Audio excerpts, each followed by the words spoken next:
তো বন্ধুরা, আজকে যে কাজটা আমি করছি খুবই বাধ্য হয়ে এই কাজটা আমাকে করতে হচ্ছে।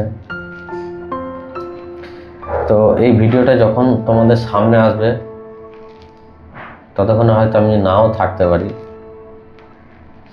আর কাজটা আমি খুব বাধ্য হয়েই আমাকে করতে হচ্ছে।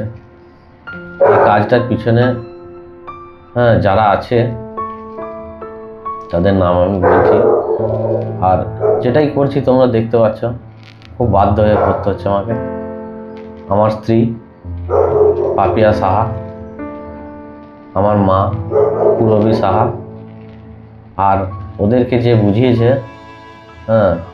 ধর্মরাজ মহারাজ, এরা আছে এই কাজটার পিছনে। আমি এই কাজটা খুবই বাধ্য হয়ে করছি। হ্যাঁ তাড়াতাড়ি করো। হ্যাঁ করছি